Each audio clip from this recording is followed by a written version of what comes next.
There's a place where his empire-building hands are no longer used to press buttons, where his presence, which once commanded entire rooms, now disturbs those climbing the stairs. He built each floor of that building with sweat and promises, 40 years making that place a home for dozens of families. Now at 78, he needs help getting into the elevator he installed. And when he finally does, everyone looks at the floor, as if he were a ghost, still insisting on occupying space among the living. If you've ever felt this cruel invisibility, leave a like, because together our voices echo louder. Subscribe and comment from wherever you're watching. Your story matters here, and maybe your presence will remind someone that we still exist, because what you're about to see happens silently every day. The elevator doesn't have a sign prohibiting seniors. It doesn't need to. It simply stops working when certain people approach. It's not about weight, it's about time, about wrinkles that betray memories, about shaky hands that once built all this from nothing. He built every structure, oversaw every detail, fought with lazy contractors to ensure everything was perfect. He was the man everyone respected. Now he's the man everyone avoids. The neighbors pretend not to recognize him. The concierge smiles hurriedly. And the elevator is always under maintenance when he arrives. 40 years later, he discovered he didn't build a home, he built a mausoleum. For himself, the burning question is, how many buildings are we building for our own exclusion? And how many of us will discover too late that a life's work can become a prison in old age? Concrete has a memory. Every brick remembers the hands that placed it there. Every screw holds the force that first tightened it. Antonio knew this better than any trained engineer. He was the kind of man who didn't measure land. He felt it. Who didn't calculate structures. He talked to them. For decades, his name was engraved on the construction company's sign, but his real signature was on every crooked corner he fixed, on every leak he prevented. People bought apartments because they trusted the man who slept little and smiled less, but who never delivered anything half-heartedly. He walked up and down those floors dozens of times a day, checking details others didn't even notice. He was the guardian ghost of every family that arrived there, the man who transformed architectural plans into real homes. And when the building was finished, when the last family moved in, and the final finishing touches were applied, Antonio felt something he had never experienced before. The feeling of being unnecessary in his own creation. But in that moment, it still felt like freedom. It still felt like achievement. The first few years were sweet. Antonio walked the halls, and people greeted him reverently. "Ah, you're the builder. What a wonderful job."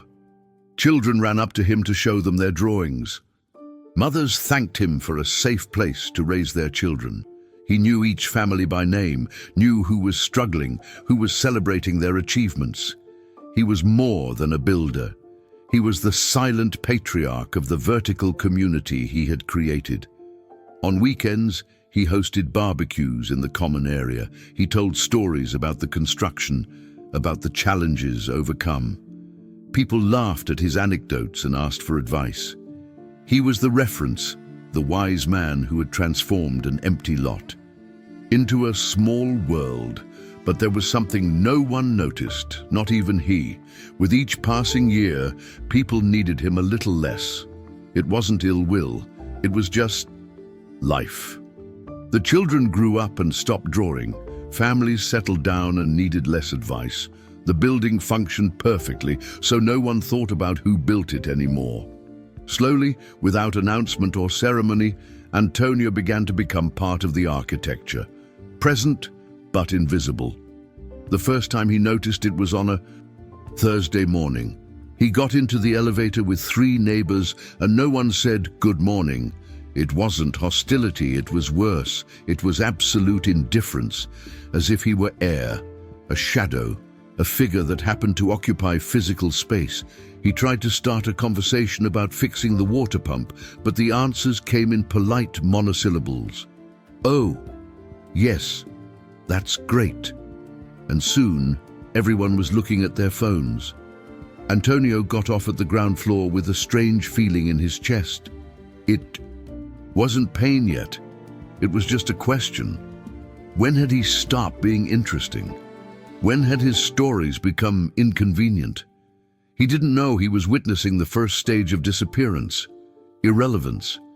He began to notice small details. People avoided the elevator when they saw him approaching. Not intentionally, they were just remembering something important they needed to get from the car, or they discovered they could use the stairs for the exercise. The building manager stopped summoning him to condominium meetings. "You've done so much for us, you deserve a break," he said with a smile that didn't reach his eyes. Antonio smiled back, but he understood the message. His opinion was no longer needed. His presence was becoming a nostalgic burden no one knew how to bear. And that's when he began to disappear. Not physically. That would be too simple. Antonio's disappearance was more subtle, more cruel, like a photograph that fades over time until you can only see the silhouette of what was once a whole person. He still left his house every day, still walked the same hallways he'd designed, but now it was as if he were walking through a museum of his own life. Everything was there. The plants he'd chosen for the garden, the colors he'd suggested for the facade, the benches in the common area where he'd made so many friends. Everything remained, except the recognition that he'd created it. The new families moving into the building didn't even know who he was. To them, Antonio was just that gentleman from the 12th floor who always smiled in the elevator. No story, no context, no reverence, just an ordinary old man sharing the same space.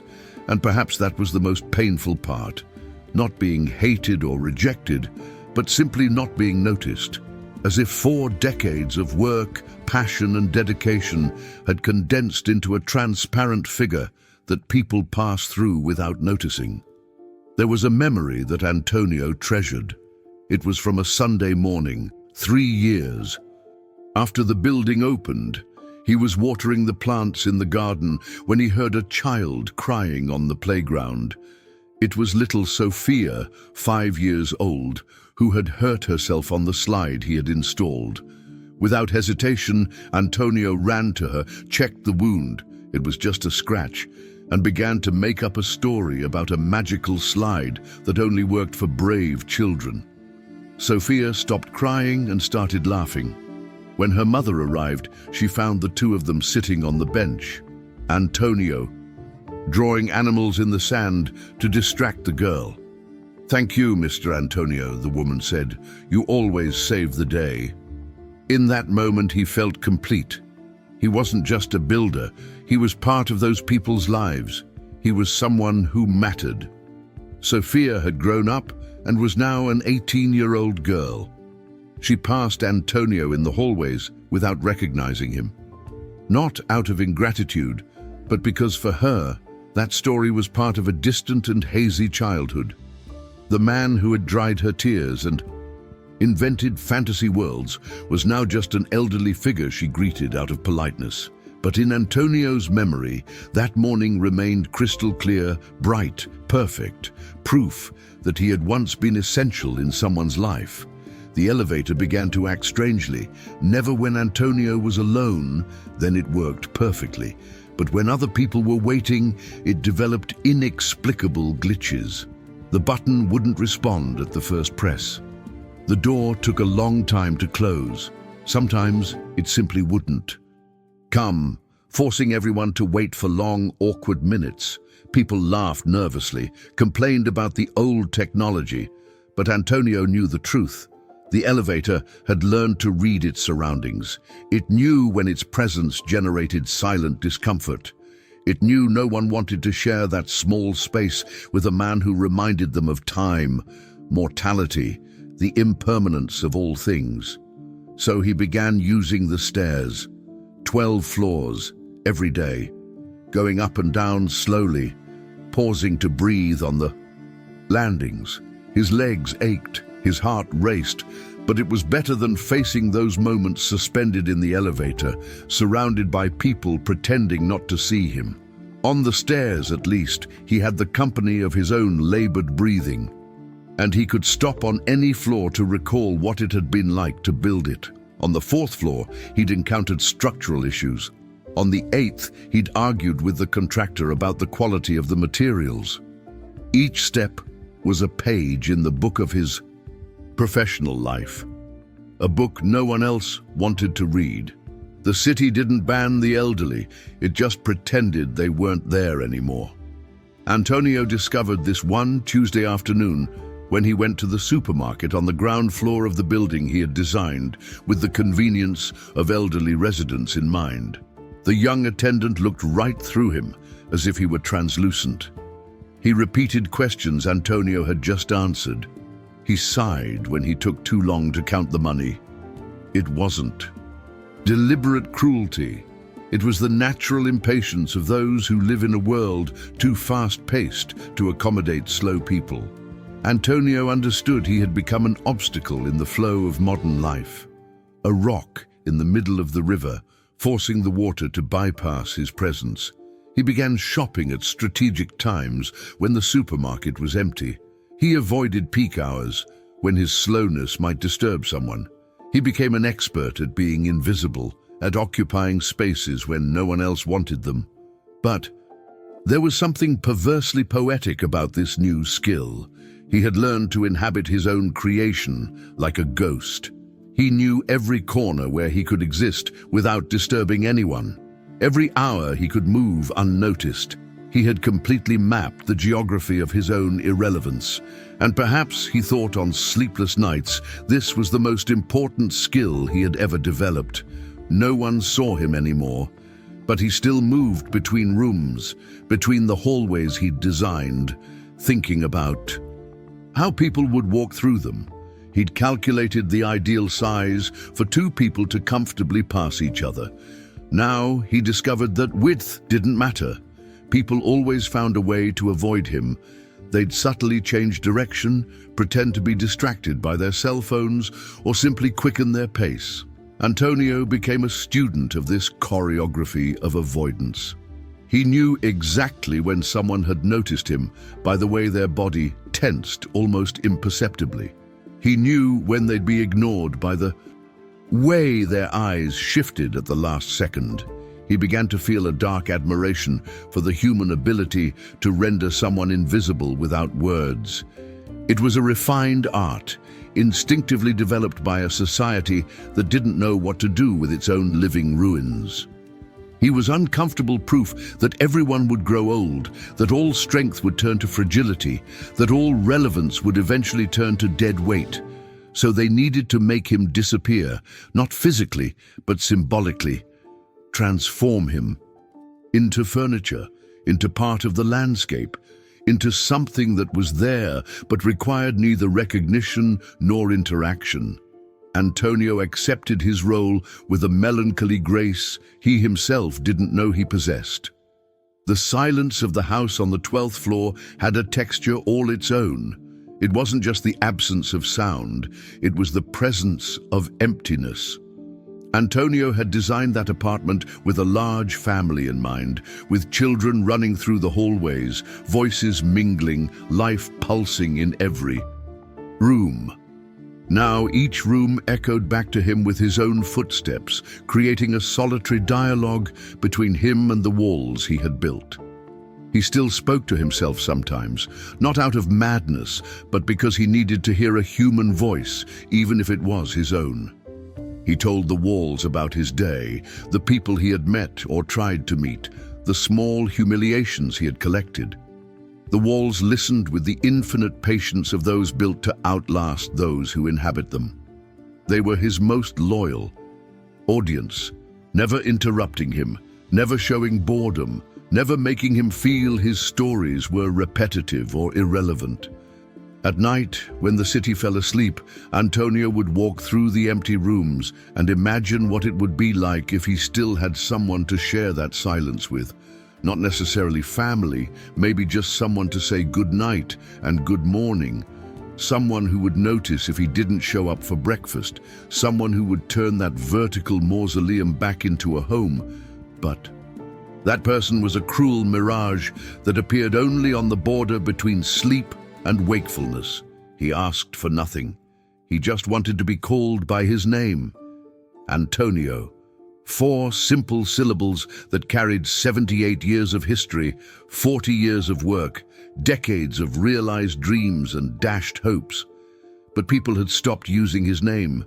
Now he was Sir, you, or simply a polite nod. As if calling someone by their name created an intimacy no one was willing to sustain. There was a quiet cruelty in this depersonalization, turning someone into a generic category, elderly, retired, the man in the 12th grade, erasing all individuality until only a vague and uncomfortable social function remained. Antonio began to test this theory. He would deliberately introduce himself in casual encounters. "Hi, I'm Antonio." People would smile, repeat the name once out of politeness, and then never use it again. It was as if the name had an expiration date, as if it were too dangerous to create nominal bonds with someone who was clearly at the end of their cycle. He understood that he had become an embarrassing reminder of collective mortality. His name carried too much weight, decades of context no one wanted to carry. It was easier to leave him nameless, floating in the comfortable category of the forgotten with suspended identity. But in the lonely early mornings, he still whispered to himself, "I am Antonio," like a mantra against disappearance. Being old here wasn't a crime. It was punishment, a silent sentence that no one had officially pronounced, but which everyone carried out with impeccable efficiency. The punishment didn't come in the form of explicit laws or rules.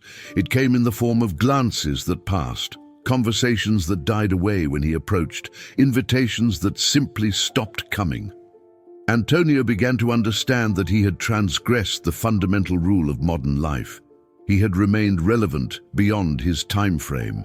He had dared to continue existing. After his social function had expired, he had insisted on occupying spaces that no longer belonged to him, even though he had been the one who had created those spaces.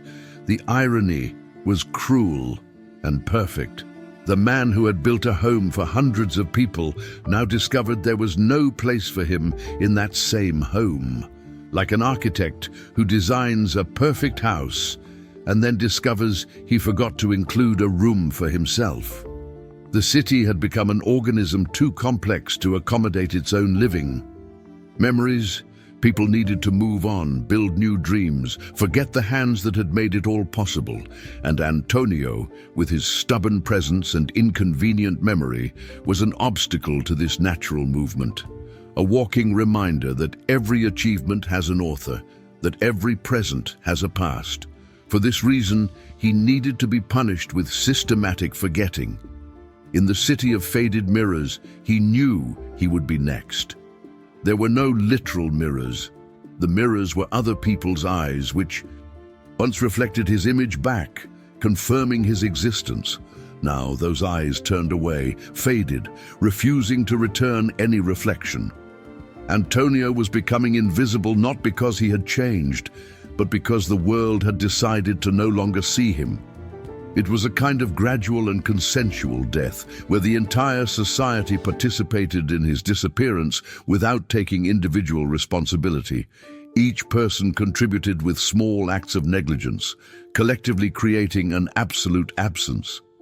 He began to observe other elderly people in the building and recognized the same progressive transparency in their eyes. Donna Maria from the 8th floor, who had also become a shadow wandering the hallways. Mr. Francisco from the 15th, who talked to himself because no one else was listening, all of them inhabitants of the same vertical limbo, occupying physical spaces but deprived of social presence. Antonio understood that he was not alone in this experience. He was merely participating in a collective ritual of disappearance, a slow, silent ceremony where society shed its uncomfortable memories, and perhaps, he thought with a somber clarity that surprised him, it was truly time to accept the role he had been assigned, that of architectural ghost in his own creation. Antonio still lives on the 12th floor of the building he built. He still wakes up every morning, still shaves in the bathroom mirror he designed, still drinks coffee in the kitchen where he calculated every measurement, thinking of a family that never came. But he understood something no one teaches us, that we can die long before we stop breathing, that there is a civil, social, symbolic death where we continue to occupy physical space, but we lose the right to presence, where our body insists on existing, but our relevance has officially ended. And perhaps the most painful thing is discovering that this death doesn't come from outside. It is built brick by all the people who once loved us, respected us, saw us, not out of malice, but out of a collective need to move on, to not carry the emotional weight of recognizing that we will all be next. Antonio looks out the window of the apartment he designed and sees the city expanding, new buildings rising, new builders creating new homes, and they know that at some point each of them will discover the same truth, that we build things to outlast ourselves, but we forget to build a place where we can grow old with dignity. The question echoing off the empty walls of the 12th floor has no easy answer. How many of us are building tomorrow's mausoleum today? And when we realize we are architects of our own irrelevance, is there still time to redesign the project? If you know someone experiencing this silence, write their name in the comments, like, subscribe, and tell us where you're watching from. This isn't just a video, it's a memory recovery. Maybe a name here in the comments will bring someone back to mind.